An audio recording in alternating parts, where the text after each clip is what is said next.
Woodbury Facial Soap, the beauty soap for the skin you love to touch. You're lovely, never, never change. Keep that breathless charm. Won't you please arrange it, 'cause you're lovely, just the way you look tonight. Woodbury, the makers of Woodbury Facial Soap, the beauty soap made for the skin alone, present The Adventures of Mr. and Mrs. North.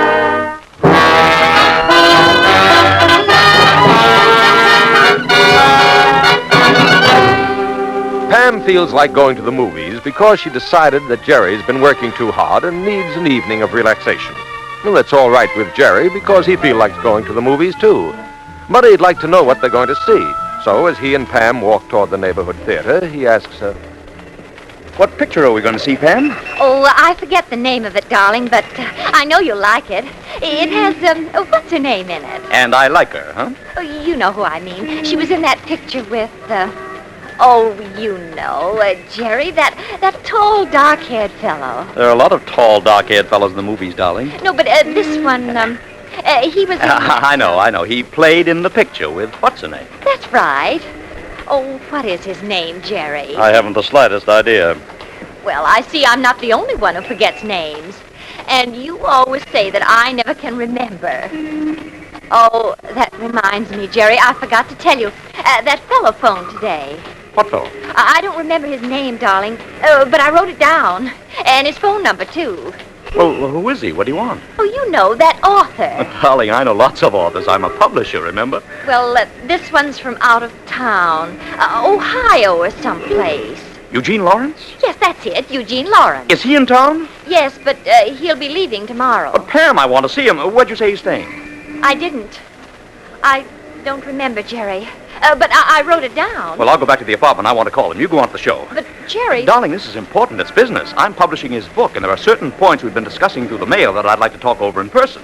Now, where did you write his phone number? On a folder. Folder? Yes, dear. It's right next to the telephone. What kind of a folder? A match folder. You can't miss it, dear. It's orange and I remember. black. It has the name of that awful nightclub you lured me into going to the other night. Mm-hmm, that's right. But why do you have to take messages on match folders? Well, it was right there, next to the telephone. Couldn't you use the pad? No, dear. Why? It was in the kitchen. What was the telephone pad doing in the kitchen? The kitchen table wobbles, Jerry. Oh. I still don't see what you're making such a fuss about. I threw the folder away. Oh. When? Just now, a few minutes ago, somewhere between here and the apartment. Come on, let's retrace our steps and see if we can find it. All right. Jerry, are you sure it's not in your pocket? Positive. There was only one match left, and I used it. I remember distinctly because I was so pleased with myself for lighting the cigarette on a single match with the wind blowing. Well, then you should remember where. Darling, I don't make it a point to notice my surroundings every time I stop to light a cigarette. Hey, wait a minute, what's that? A chewing gum wrapper. You know, Jerry, I don't think you're fair. You threw the match folder away, and then you blame me. Of course I threw it away. It was empty. How was I to know there was anything written on it? Well, I don't see why you have to be so mean about it. Oh, I'm sorry, darling. It's just that I'm anxious to talk to Lawrence. I won't say anything more about it. But let's try to find the folder. Oh, well, there's a pile of rubbish, Jerry. Maybe it's in there. Well, let's see. No, that's not it. Maybe under here. You know, if you can only remember the name of his hotel, try and think. Hotel, it began with an R. Or was it an M? Oh, I know. Caldwell. Caldwell? No, that's not it. Anyway, Jerry, I couldn't help it, could I? Couldn't help what? That one leg of the kitchen table is short. I guess not. What you doing, mister? Oh, hello, son. We're looking for a match folder. I got a match. Thanks. That's not what we want. It's the folder. A special one? Yeah, orange, and it has the name of the Zigzag Club on it. Zigzag Club? Uh-huh. Look, I'll tell you what I'll do. That match folder is somewhere between here and 24 St. Anne's Place. You help us look for it, will you? If you find it, I'll give you $5. $5? Gee! That's right, and we'd better get back to the apartment, Pam. Maybe Lee Lawrence will phone again. But the movie... Oh, I don't care so much for What's her name, after all?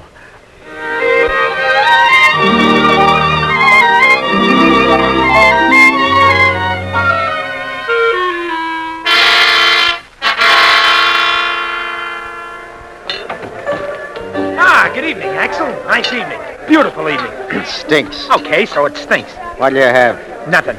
On the wagon? I'm here on business. Where's Dutch? In the back. Well, I want to see him. Lulu's with him, and he don't want to be disturbed. Yeah, but this is important. It's about the Norths. Oh. Okay, come on. Hey, you see this tooth? Which one? The one that's missing. No, I don't see it. It ain't there. You know why? No. I walked in on the boss and Lulu once before. Well, this time, knock. Okay. Who is it? It's me, Axel. What do you want? Pinky wants to see you. Says it's important. Something about them Norths. Oh, all right. Wait a minute. Okay, Pinky, what's on your mind? Would you pay $5 for a folder of matches? Huh? I said, would you pay What kind of matches? Ordinary ones, like they give you when you buy cigarettes. Are you nuts? Look, you don't like that North guy, do you? Look, you said something about matches. The Norths helped put the law onto your brother, didn't they? Okay, so I hate them. If it wasn't for them, Mac wouldn't be giving the best years of his life to the warden at Sing Sing. What's that got to do with buying match covers for $5? Well, if North was mixed up in something fishy now. Is he? Could be. Come on, open up. What gives? What do you know? Well, when a guy offers $5 for a folder of ordinary matches, wouldn't you detect a strong odor of mackerel? You mean North wants to pay $5 for matches? That's what I overheard him offer a kid on the street. Look, North lost a folder of matches, and if the kid could find a way... I'd like to see that folder. Suppose I found it. Suppose I got it right here in my pocket. Have you? And suppose it has a name and a phone number on it. Okay, suppose it has. Well, what's it worth to you? That all depends. Maybe it don't amount to anything. Yeah? Then why is North so anxious to get it back? Well, we'll see. Let's have the folder. Oh, not so fast. I gotta get something out of this. Okay. Give me the folder. I'll call the number and say I'm North. I'll find out what the setup is. And if it's worth anything to me, you'll be taken care of. How do I know I can trust you? I got an honest face. Come on, let's have the folder. Well, all right, but I gotta get my cut. Okay. Where's the folder? Here you are. Good. Come in. What's going on, Dutch? Be with you in a second, honey. I gotta make a phone call. Oh, what's it all about, Axel? Oh, hello, Pinky. Hello. Pinky found some $5 matches, and the boss got interested. Say, what are you trying to... Hello? Hello? Is that Mr. Lawrence? Eugene Lawrence? Yes, this is he. Oh, well, this is Gerald North. Oh, hello there. How are you? Oh, I'm fine. How are you? Okay. Say, look, I've been thinking over what you suggested, and I've decided you're right. Yeah? Well, that's nice. Yeah, it would spoil the whole thing if the murder is discovered too soon. Huh? Oh, yeah. It has to be kept quiet, and it won't be hard. After all, if Mrs. Stokes keeps to her story, there's no way for anyone to find out except the doctor, and he can be bought off. Bought off, huh? It all fits together. She got all the money from her uncle, so money doesn't matter to her, and it's right in character. In character? Sure, and wait till you hear the new angle I've got so no one will find out her uncle was crazy. Crazy, huh? I don't want to tell you over the phone. I'd rather have more time to talk it over. Are you busy now? I could run over. Oh, yeah, sure. Come on over. Are you home? Yeah, I'm home. Oh, good. I'll be right over. Let's see. The address is 24 St. Anne's Place, isn't it? I guess so. I mean, yeah, sure. Fine. I'll be there in 10 minutes. Now, so long. So long. What's going on, sugar? Plenty. Boy, oh boy, am I gonna make that Weisenheimer sweat. I told you to be good. What Weisenheimer, Dutch? That North guy, I'm gonna square things with him and that dumb wife of his. Oh, but how? Who was that you were talking to on the phone? Friend of North. Seems they're covering up for some rich dame who knocked somebody off. And aren't they just gonna love it, though, when little Dutch walks in and tells them he knows all about it? Well, what do I get out of it? You'll get yours, don't worry. The dame has a lot of dough she got from her batty uncle, and she's willing to spend it to keep things quiet. Well, she better pay plenty or I'm gonna... Okay. Come on, Axel. You and me are going over and collect. Okay, boss. Hey, how about me? You wait here. We'll be back. All right, but hit him for plenty. And remember, I gotta get what's coming to me. Don't worry, brother. You will. But first, North is going to get what's coming to him. Come on, Axel.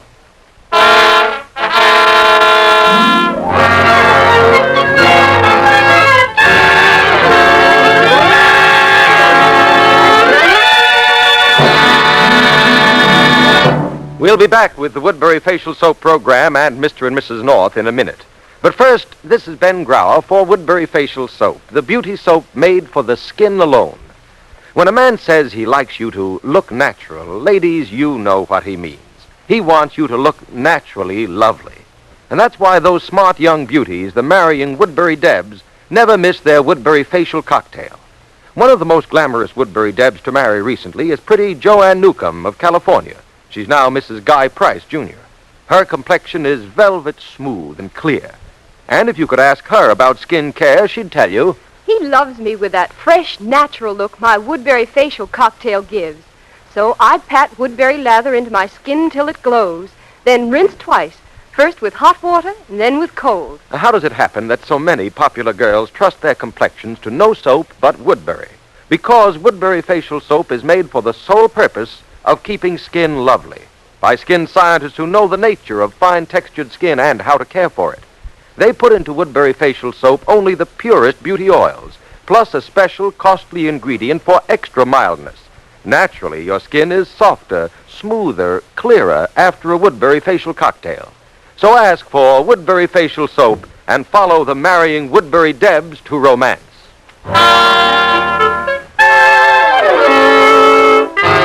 Now back to the Woodbury Facial Soap program, The Adventures of Mr. and Mrs. North.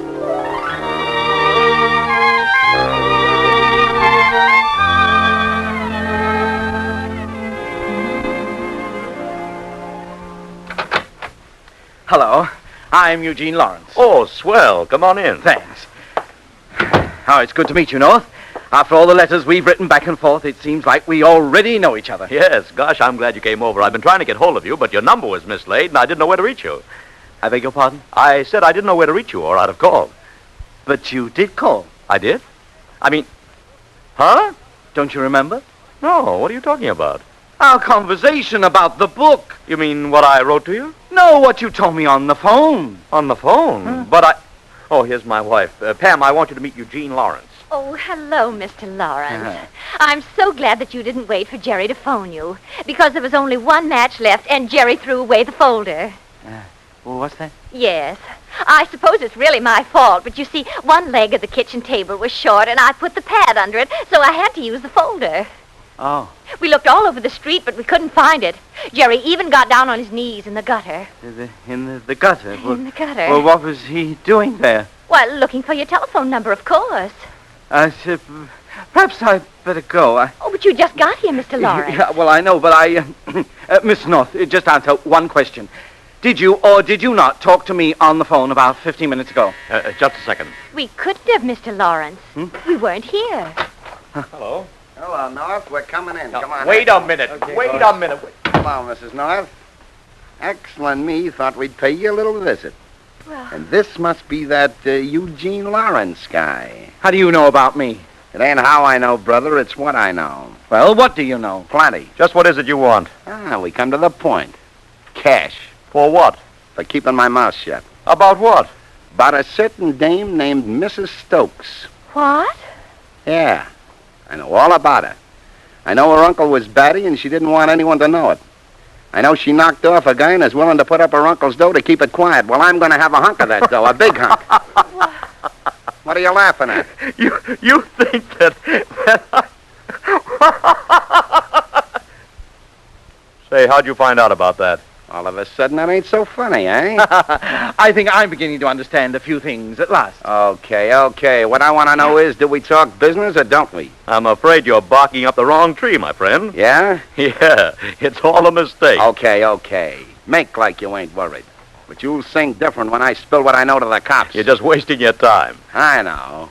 You think on account of you got friends on the force, they'll go easy. Well, let me tell you, a cop is a copper.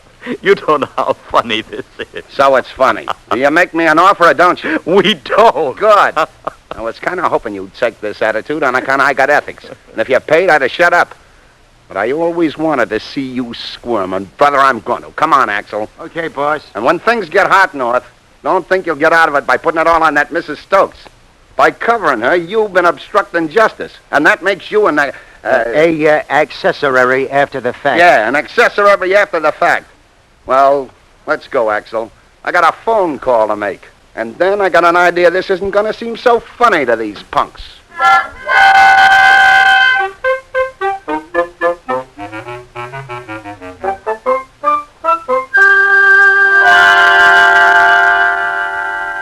Oh, Bill, surely you don't take it seriously. All I know is that it wouldn't be the first time you and Pam held out on me. It's really too silly to discuss. The whole thing's been a ridiculous comedy of errors. Don't you see, Lieutenant? He must have been the one who called me, and when I told him about the book... All right. You told me that before. When the Norse get mixed up in something, there's always some explanation. And usually it turns out that the explanation is phony and that something really is going on. Bill, do you mean to tell me that you're taking the word of a criminal against ours? Well, I don't know that he is a criminal. I don't know who it was who called me. He wouldn't give his name. It was that awful Dutch Garber. You know, we helped you catch his brother, and he's had it in for us ever since. Besides, Bill, since when have the police taken such stock in anonymous phone calls? When they concern the Norse. Oh, Bill, come on, forget it, won't you? It's really funny. I only wish you could see the joke. Yeah, so do I. Say, this gives me an idea for the book. Look, after they pay off the doctor... Wait a minute. I've got to answer the phone. Oh, you're not going to keep on being silly about this, are you, Bill? Hello? Okay, Pam, just call me Suckerwagon and let's forget the whole thing. Well, I'm sorry you don't trust us. It's for you, Bill. Oh, right, thanks. Yeah, Mullins. What's that? Who? I see. Right. Right, okay, I'll be right over. So long. Well, so it was all a gag, huh? Just something out of a book. You know, someday I ought to lock you Norse up just to teach you a lesson. What are you talking about? What happened, Bill? It was Dutch Garber who called me, Well, he said he was going to call you. But it didn't amount to anything, did it? He thought he knew something, but it was just a lot of eyewash out of this fellow's book. What are you driving at? What's happened? Well, it seems that one of your fictional characters resented the call. What do you mean? I mean that Dutch Garber has just been found with a couple of slugs in him. What? He's dead? Right. Now, don't try to tell me that this is just Chapter 18. Oh. You've got a real corpse with real lead in him. You folks had better start talking, and talking fast.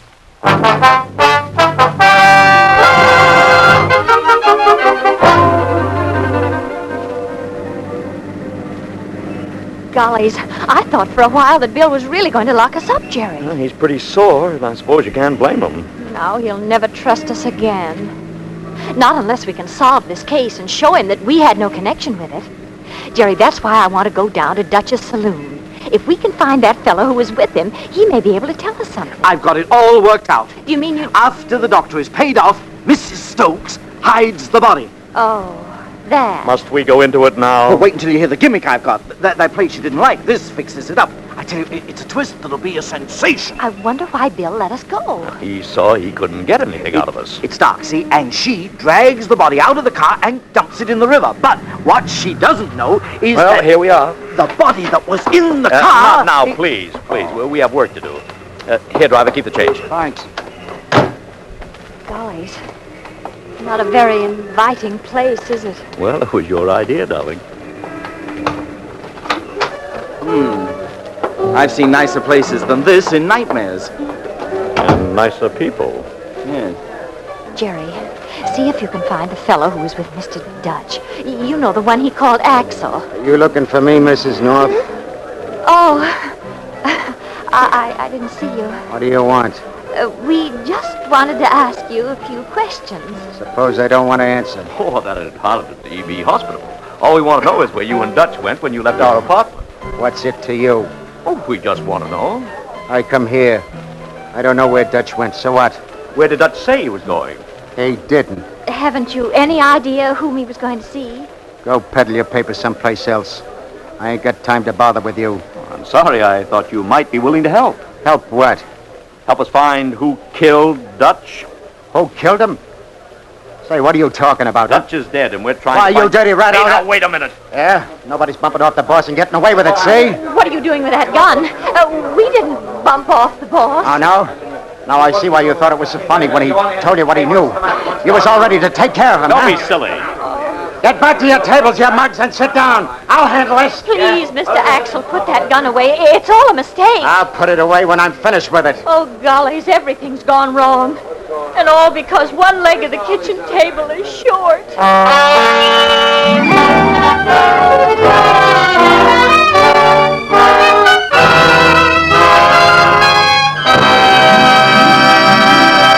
Before we return to Woodbury's Mr. and Mrs. North, this is Ben Grauer for Woodbury Facial Soap.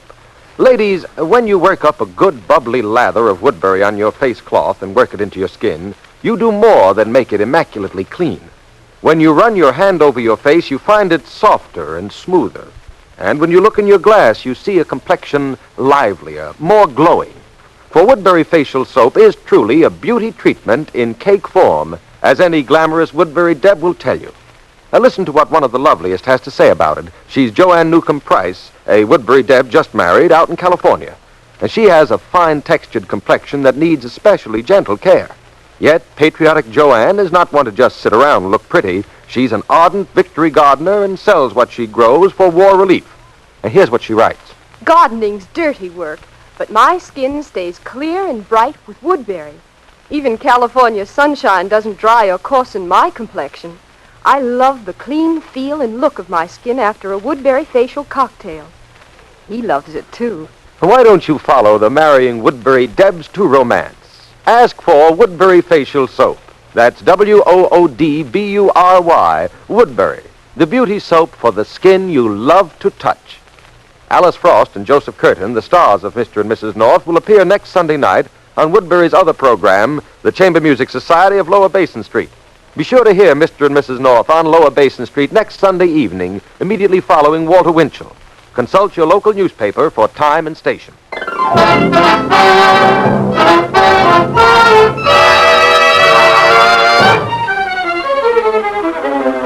Now, back to the Woodbury Facial Soap program, The Adventures of Mr. and Mrs. North.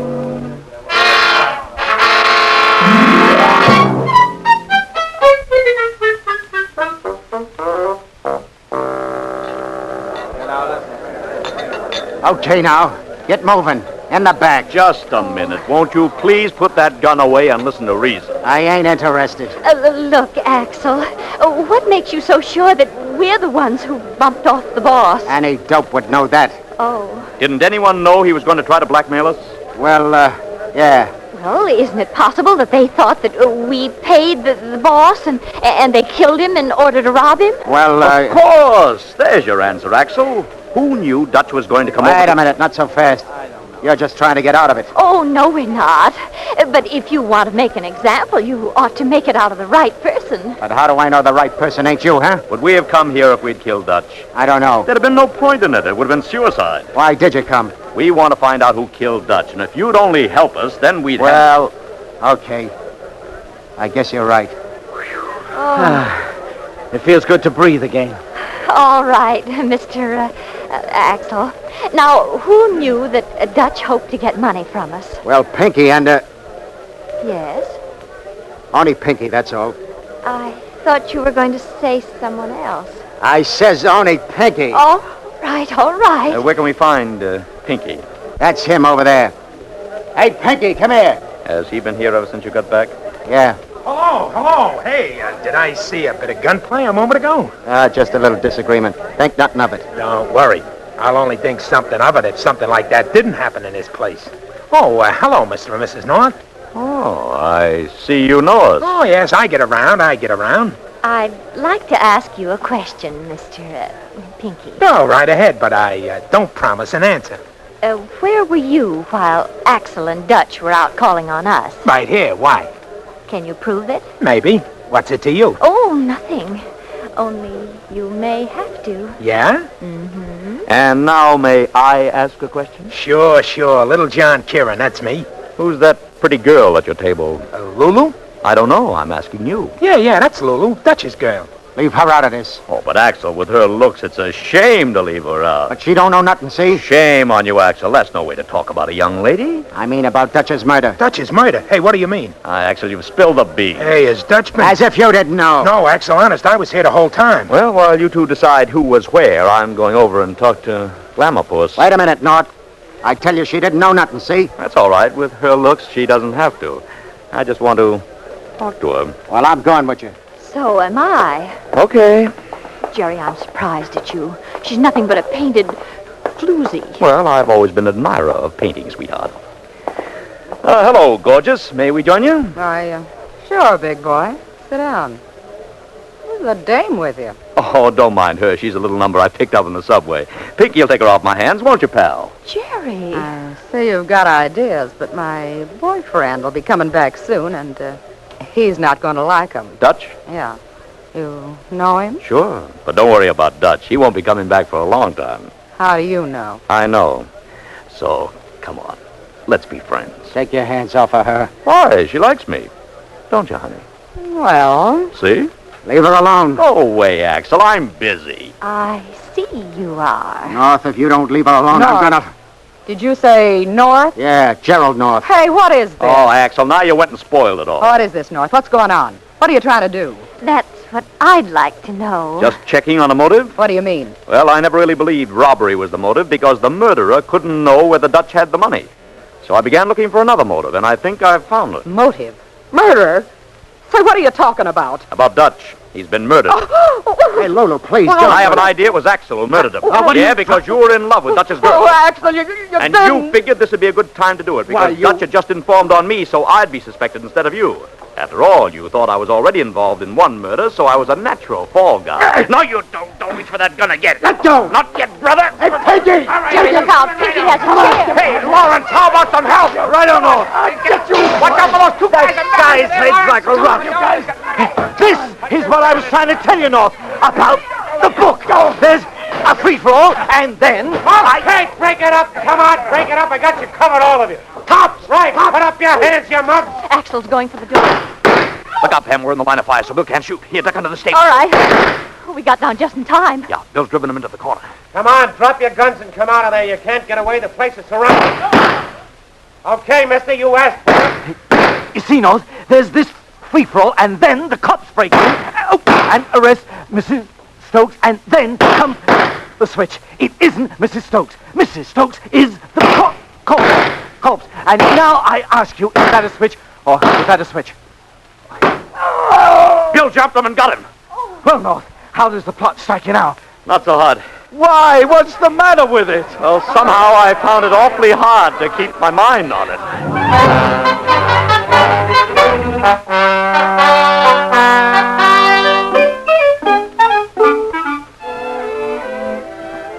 So that's why Bill let us go. Yeah, he knew he couldn't get us to talk, so he let us go and followed us, thinking we'd lead him into something. Well, we certainly did. Mm-hmm.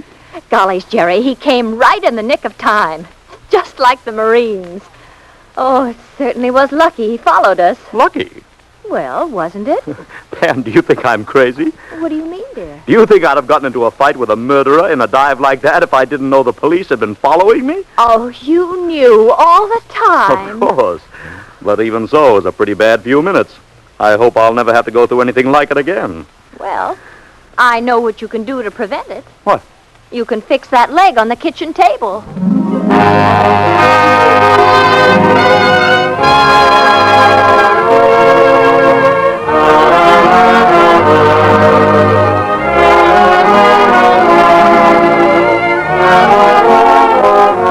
Starting today, your bookseller has on sale the latest Mr. and Mrs. North mystery novel. It's titled Killing the Goose. Get a copy of Killing the Goose tonight. The next Wednesday evening, another radio adventure of Mr. and Mrs. North, starring Alice Frost and Joseph Curtin. For thrills and laughs, be sure to listen, won't you? Music for Mr. and Mrs. North is conducted by Charles Paul. This is Ben Grauer saying good night for Woodbury Facial Soap, the beauty soap for the skin you love to touch. Love will never, never change.